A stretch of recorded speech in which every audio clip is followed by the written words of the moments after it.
Eto na kasari yung ating repack na to yung mga kasari. Marami na pong naghahanap niyan kasi nag-uumpisa na po yung tag-ulan. At eto naman po yung ating mga bagong display na mga instant coffee pati yung ating powdered milk mga kasari. Ayan naman po yung ating mga condiments. So ayan, naglagay po tayo mga kasari dyan. Para kahit papano malaking tulong po yan kasi nagpapaganda po yan sa mga mata ng ating mga customer pag marami po tayong mga display. Ayan po yung ating mga candy. Dito naman po yung ating mga iba't ibang klase ng ating mga biskuit. Dito naman po yung ating mga toasted bread. Halo-halo na rin like may mga biskuit dyan. Ito naman po yung ating repack na mantika. Ayan, ito yung mabilis sa atin. Ito naman po yung ating mga candy nilagay natin sa isang garapon. So ayan. Yung ating mga condiments. Yan. Ito naman po yung ating mga magic sarap. Dito naman po ulit yung mga condiments natin. Naglagay po tayo. Nag-running out na rin po tayo sa ating mga canned goods. Kunti na lang. Pati yung ating Ginebra San Miguel.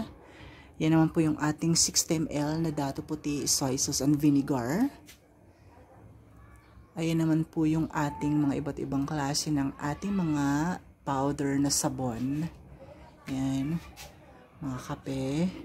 Ito na mga kasari, ito po yung ating mga instant coffee.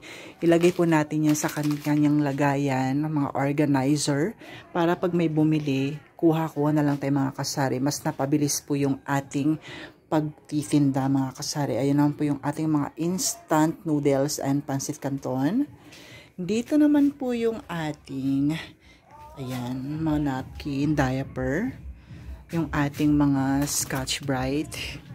Yan yung ating mga sugar, cup noodles, yung ating mga crispy fry.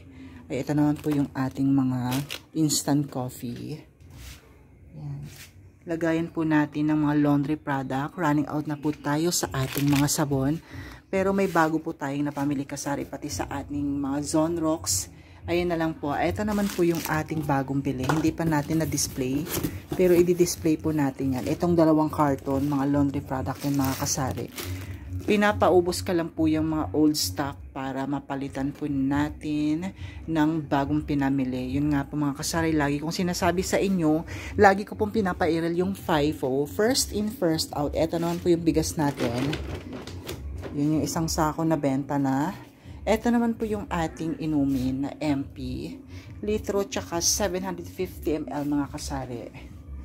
So, ganyan lang po mga kasari yung ayos ng aking mga paninda.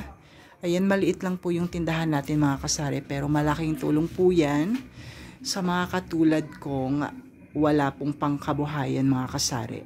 Ayan, eto naman po yung ating mga soft drinks. Pati yung ating Red Horse Beer mga kasari. Ayan. Ito naman po yung ating uling. Ayan, nagtitinda din po tayo ng uling mga kasari. Basta lahat mga kasari, kung ano po yung hinahanap ng customer natin, lagi po nating tandaan or i-take note po natin para sa susunod, mabili na po natin. Para dagdag paninda na rin po yun mga kasari sa ating munting sari-sari store. So, yun lang mga kasari. Ayun sa mga may marami po talagang marami pong nagtatanong kung magkano po yung aking naging puhunan nung nagsimula po ako ng paninda. So, i-discuss po natin yan kasari sa susunod na i-discuss po natin yan mga kasari sa susunod na video natin. So, sana naintindihan nyo po at sana nakatulong po sa inyo sa lahat ng mga aspiring sari-sari store owner dyan. So, sana nakatulong sa inyo yung video ko para magkaroon kayo ng idea kung ano po yung dapat na ilalaman natin sa ating maliit na sari-sari store. I hope it helped and thank you for watching and have a nice day. Bye-bye. Ingat.